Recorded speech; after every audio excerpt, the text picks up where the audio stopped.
everyone, and welcome back to this episode of Just Another Year Chicago. My name is Nick Brody, joined alongside special guest and good friend Max Markham from Twitter. A lot of you guys know him, great Bears analyst and one of Twitter's favorite. Max, welcome back to the show. Thank you so much for having me. Any chance where I get to come and talk about Justin Fields, I'm there. Sign me up. Absolutely. And as you guys can see, Max is wearing the icy hat, the famous 1946 flag in the background. Definitely make sure you check him out. He had what was that collaboration that you did that hat with? M Vintage Co. That's Justin Fields' hat supplier. That's where he gets all his hats. And so if we're talking Fields, we're wearing Fields' hat, it's perfect to go. But Max, one quick question for you before we start. And I know a lot of Bears fans, there was 50-50 on Twitter. It was his rookie year, Matt Nagy, Bill Lazor, the disaster of the Bears offense. In your opinion, did your opinion of Justin Fields change? Were you worried, or did you know that he wasn't the problem and you're excited for this upcoming season? Well, I definitely think it taught me to temper expectations, because for me, I thought this is going to be a Justin Herbert. If Justin Fields is the prospect he is, Justin Herbert, I watched a lot of his tape coming out of Oregon and thought like, okay, Fields is a lot better of a prospect than Herbert is. Justin Fields is going to be able to just take off and be that much better.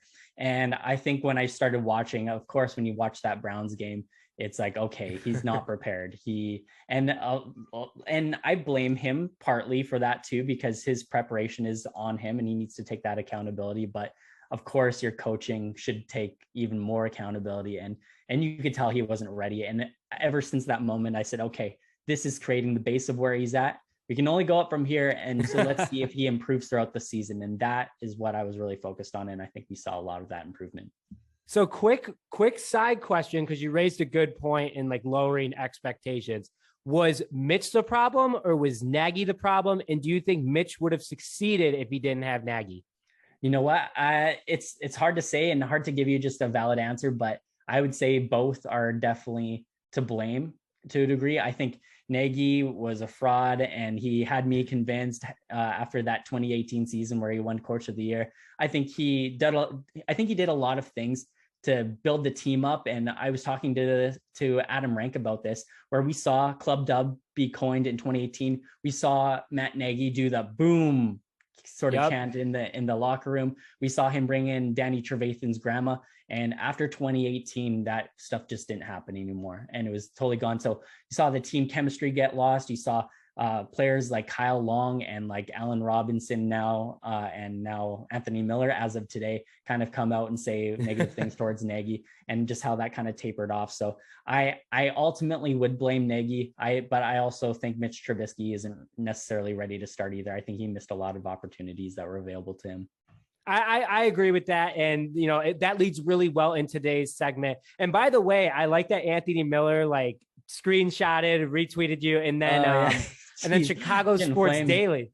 Yeah. Well, I did the same thing a couple weeks ago, or when Nagy got fired, I was like, guess Anthony Miller was right. And he liked it. And then he sent me this, and I was like, oh man, Anthony Miller, we can go on about him all day, Javon Wims, but we're here today to talk about, and I'm happy we talked about Mitch, because we talked about expectations and what Justin Fields needs to do as a player, as a person, and as a professional athlete to improve this offseason, to get better in 2022. So Max and I have 3 subjects we're going to go over today, starting with number 1. He needs to know where to throw the ball, and he needs to know when to throw away the ball. Too many times this past year, Max and I kind of talked about it before the show, is that he would either take a sack or chuck it up, hoping for the best, and it would lead for a loss of yards, an injury, an interception. And, you can't blame him to a degree. I mean, his offensive line was atrocious when he was out there. Sacked 36 times in the 12 games that he played, starting 9 of them. Big yikes. That's 3 sacks a game he was averaging. Just imagine if he played all 17. Fields is an athlete, though. We all know that. He showed flashes of greatness. We know what he was like at Ohio State, but his inability to know when to end a play, when to, not take a sack, when to put his body down and not risk injury was a huge problem. And that's why he was out for at least 5 games this year. So Max, it's a frustrating slope to go down. He is a rookie quarterback, but it's kind of quarterback 101. You have a 300-pound lineman running at you. You should probably throw the ball away if no one's open. So kind of going from your kind of viewpoint on things, what Fields could have done in regards to, knowing his targets and knowing when to get rid of the ball, where could he improve? And what do you see him doing this offseason to do that? Mm-hmm. And I'm going to tie this a little bit into the first question and just how we mentioned expectations for the year. And coming out of Ohio State, we knew Justin Fields as the quarterback who can throw a good deep ball. He is a pocket passer who can also run. And at Ohio State, he had an offensive line that was incredible. He had all day to throw, and he had 2 first-round pick wide receivers in Olave and in Wilson. And now Jackson Smith Enigma. I forget how to say his name. I didn't watch him enough this year. You did? Yeah, it was good. It was good. Something like that. I need to be careful with how I say that. But perhaps next year, he's also a first-round pick. So Justin Fields now coming into a situation where he doesn't have the offensive line. He doesn't have the same wide receivers. And yet playing Justin Fields' game, it just doesn't work. And so that is why now when we move forward, in this previous year, he was playing a lot of hero ball where he was trying to get those deep passes. He's trying to get those highlight reel plays, and he just didn't have the weapons to do it. So I think the context of the situation really did create a horrible community and environment to grow Justin Fields this year. And you can't just blame him either in regards to a lot of things. There was a lot of he knew what he was walking into, the last year with Mitch, the way the Bears played in that New Orleans playoff game, the Bears did go to the playoffs the last 2 or 3 years, but the only reason why they went the third year is because they added that last seed, and Fields knew he was going to be the guy. And before the draft, he had no idea he was coming to Chicago. No one had any idea he was coming to Chicago. People thought he was going to go to the Niners. People thought he was going to go to someone in that top 10. And yeah, we got him at 11. But what Justin Fields struggled with the most also was understanding the relationship with his targets. And that kind of leads us into our second topic of the day, is working this offseason with Darnell, Mooney, and Cole Kmet. His only 2 for-sure targets coming back next season. Obviously, David Montgomery and Khalil Herbert and Cohen will be back on the team with their contracts. But from a receiver standpoint, Jimmy Graham is likely gone. Allen Robinson's likely gone. You got Marquise Goodwin, who's likely gone. Bird's likely gone. All those guys were on 1-year contracts. And one thing that Fields seemed to struggle with, and he admitted as well, and he wasn't expecting, was that he ran with the 2s all of training camp, all of the offseason, and then he gets thrown into the 1. So he doesn't have that good relationship with Allen Robinson. He doesn't have that good relationship with Jimmy Graham. Sure, Cole Kmet and Darnell Mooney, they ran with the 2s a lot. But, he needs to build the strongest relationship possible with at least those 2 guys for sure. And you're going to get, guys over the offseason. They're probably going to go out and sign a guy like Mike Williams or Christian Kirk or some big tight end. And as time goes on, you build that relationship in the offseason, which Fields has announced that he wants to bring the guys to Georgia, Florida, wherever, and start training as soon as possible. And learning guys on the first unit is huge, but also knowing that he's the number 1 guy going into camp this year is also huge. So understanding the importance of relationships is something else that I think that Fields needs to work on. You and I talked about it, obviously, before the podcast as well. But why don't you take it more into a deep dive from your perspective on how important building that relationship and that chemistry is? Absolutely. And I think we saw that, like you mentioned this year, where Darnell Mooney, his production skyrocketed and passed that of Allen Robinson. And you would have to think a lot of it is because they just spent so much time together. Their timing was on par or on cue, and they were very sharp with their timing. And this is going to, and sorry to flow into the third topic a little bit, but with Luke Getsy's offense that he's going to be bringing in, it's very Shanahan style and also very Jim Moorhead. So Jim Moorhead with Mississippi State, they were really focused on the deep ball passing. Luke Getsy, who was a part of that offense and was the passing game coordinator because of his experience with Moorhead. He was the passing game coordinator with the Packers.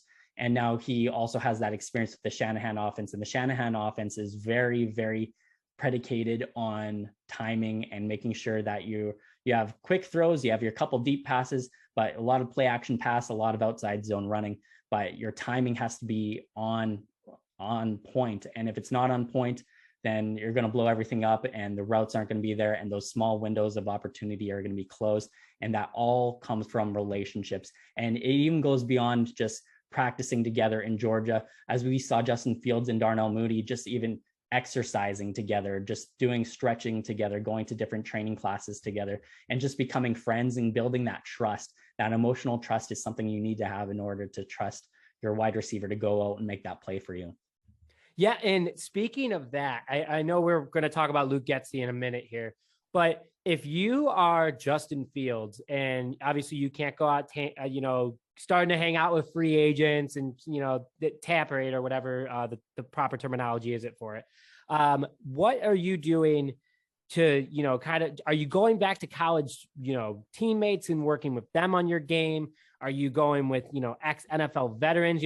I think it'd be super cool. This just like popped in my head as we were talking, but if Terrell Owens were to go out and practice with Fields and tell him from one of the greatest receivers of our generation to be like, hey, this is what you need to do. This is what you need to do as a quarterback and be better. Or even Donald Driver or Randy Moss or someone to go out there and do it. Do you think that sort of situation, obviously there's a benefit to doing that because you're working with one of the greatest, but from a Justin Fields perspective, how big is that over potentially having chemistry? Chemistry obviously is number one, but how close is it to having that same chemistry and having that experience working with NFL legends? Yeah, that would be so cool. I think if he went out and did that, and of course, that would be a benefit to understanding what a wide receiver is thinking and ball placement and that sort of thing. But I think one thing that also kind of got brought up this offseason was just who he has available in Matt Eberflus, the defensive coordinator. And Matt Eberflus, he came out and said that he's going to be spending a lot of time with Justin Fields, and because who is better out there to teach him how to read a defense than the defensive-minded Matt Eberflus. And, yes. and you can completely connect this to Tom Brady and Bill Belichick, who had weekly meetings together to break down the opposing team's defense. Bill Belichick would teach him the defense, what they're doing, what the weak spots is, and then Tom Brady would go and execute it. So I think, of course, NFL legends, anybody with experience, spend as much time as possible with any of those types of people, but also get to know your head coach, build up the chemistry with him and figure things out on that defensive side. Well, Bill Belichick, I like that you brought that up, but hopefully this time there won't be any, cheating scandals involved that Belichick and Brady had in regards to that. I think Eberflus is a much cleaner cut guy, and I'm pretty excited about him. And I feel like, you've talked about it on your Twitter before, but how excited are you to have Eberflus as the head coach before we go into Luke Getsy? You know what? It was honestly disappointing for me at first. I thought we really should have gotten an offensive guy like Dable and Schoen, I don't know how to say his last name, Joe Schoen. General manager. Yeah. General manager from the Bills. And I thought they had a pretty good hiring up there in New York with the Giants and getting those two guys. And so I thought, like, you have your elite prospect, and I still consider Justin Fields in the prospect stage, but you have this elite young prospect in Justin Fields. So why not get him the best offensive guy out there? But obviously Ryan Poles has spent so much time in the Chiefs organization. So it's not even so much that I trust Eberflus, but I trust Ryan Poles, who has spent his time around Andy Reid for the last 10 years, who has spent time with different types of general managers and knows how to draft, knows how to scout from different perspectives. I think that's huge. And he saw something in Eberflus that was like, okay, that kind of gives me Andy Reid vibes. That's what we need. And I think it's very important that Eberflus is not calling the plays, but kind of wants to have the hand in both, and then allows coordinators to do the offense and the defense. So of course, at first I wasn't super excited, but the more I learned, I was like, okay, this is kind of cool hiring. Yeah. And it's funny you say that because, and we're going to go into Luke Getsy right now. We've been kind of hinting at it, but we have like the super team of coaches that came in. Like I really like what you were kind of getting at. Like Ryan Poles knows how to win. He has been a part of a winning organization. He built that offense for Patrick Mahomes. He brought in Patrick Mahomes, and he's already seen the talent that Justin Fields had. I mean, Ryan Poles could have walked in and been like, no, I'm trading Fields. Like, I want to build this thing from the ground up. But he sees that talent, and he brought he beat out a lot of guys that, you were expecting the Bears to hire, from a head coaching standpoint, from a general manager standpoint.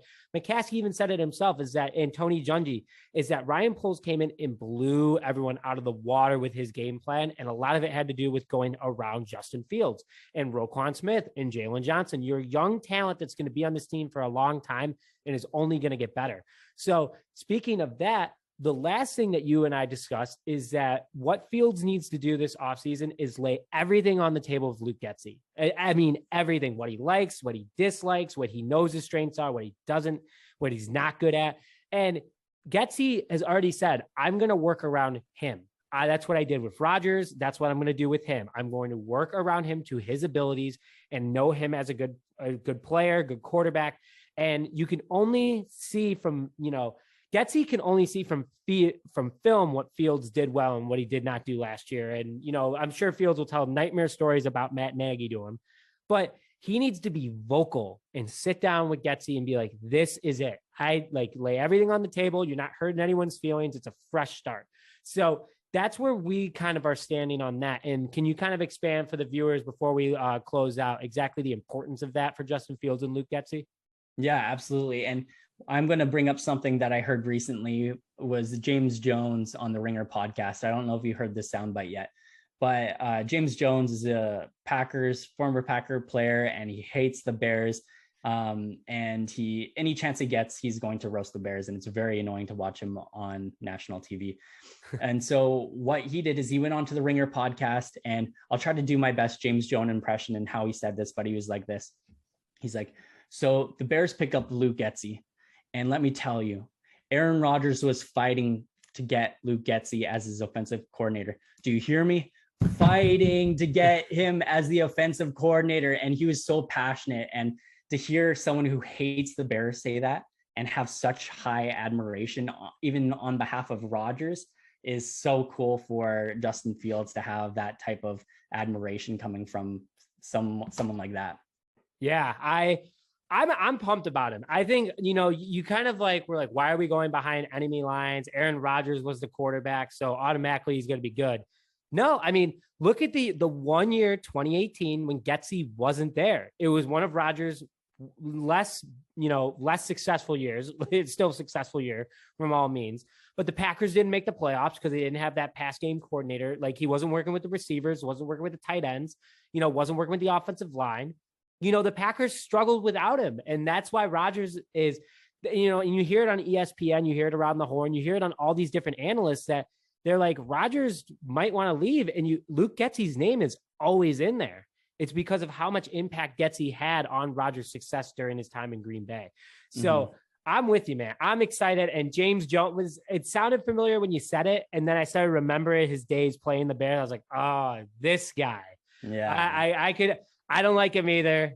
He doesn't like the Bears. I think it's a mutual thing that if he ever watches this, but man, it's crazy. But Max, anything else that you want to say for the viewers to give them comfort in the confidence walking into next season that's going to be different before we close out? Absolutely. So I think the things that Justin Fields lacked in are things that are easily improved upon. So one thing so what I did is I put together a lot of the positive plays that Justin Fields had, and then I put it in a compilation and uploaded it onto my YouTube channel. If you want to check it out, it's called The Bear Den with Max Markham. But there's it's just called a 2021 Justin Fields rookie season highlights, something like that. But what you're going to see a lot in these highlights is a lot of kind of sideline passes, close windows, specifically on the sidelines. He hits those sidelines incredibly well. He hits the deep ball incredibly well. I think he was second in the league in accuracy for deep ball passes. But when you go and evaluate his other highlights, the highlights I didn't include in that video, it's a lot of kind of just simple things, a lot of sacks on screenplays. He's had turnovers on screenplays, such as getting the ball stripped. And screenplays is supposed to be one of the safest plays you do as a passer. And so a lot of that comes from him just kind of not understanding his personnel, not understanding where Tevin Jenkins is as a pass protector and understanding, okay, I got to watch that side because Jenkins is going up against a veteran and I need to really understand my personnel better. So again, that goes back to chemistry, and the more time he spends around his players, not just the wide receivers, but even his offensive line, understanding their abilities, their weaknesses. Mr. Trubisky understood those weaknesses, but he let it go into his head, then he let it affect his heart. And that's why you saw him get jumpy in the pocket a little bit, because that offensive line would blow up from different sides. But Justin Fields, he's very calm, cool, collected. He stays tight in that pocket, but he doesn't have that quick reaction moving from one side or to the other when offensive lineman is getting beat. And because of that, he finds himself getting caught pretty often in those rough situations. So I think and the reason I bring that up is because it's easy fixes. It's just spending time with the offensive line. It's just understanding, okay, you need to get it out quick on the screen passes. Don't hold the ball because there's no other option. You're going to get it out or you're going to run. And then we saw this story to go on a little bit further, but we, not even as far as passing goes, was he playing hero ball, but we saw early in the season, he was playing hero ball with running as well. And we saw him he would do this turn, and he would get away with it in college because he wasn't going up against very big defensive players, but he'd run up, he would do a turn, he'd spin his back, and he'd get away with it sometimes, but he'd get really hit hard in the NFL when he did that early on, and he quickly removed that from his game. There's a couple things he can clean up. Against the Vikings, he had a fumble on a running play as well, on a run option. And so there's a couple of those things where if he just dials back the hero ball a bit, spend a little bit more time with your personnel, understand them a little bit more, implement this new system that is very quarterback friendly for within the Shanahan offense, I think he is in a great environment right now to succeed and give us a lot to cheer for in 2022. No more hero ball. That's going to be the theme. I think that's a shirt that we need to get made. No more hero ball. Just get to know your personnel. Like, that's just right. Get back to the basics. That's what it's got to be. But Max, people as over always, plays. Yeah, no, that exactly. I think that if they would have ran a more simple offense last year, there actually might have been more success. Nagy just tried to complicate it too much. But anyway, we're done with those days. We're on the Luke Getsy days. We are excited. And Max, thank you as always for coming on to this episode. It was great having you on, and I hope to have you on again soon. Absolutely. Thanks for having me on. I will come on anytime you want me to. It's fantastic being here and talking about Fields with you. And absolutely. And make sure his link in the description for his YouTube channel, go subscribe to him, go check him out. And then his Twitter is also right under his name. It's pretty simple. It's his name. It's his name at his name. So with that, thank you very much for joining this episode of Just Another Year Chicago. My name is Nick Rohde, joined alongside Max Markham, and we will see you guys next time.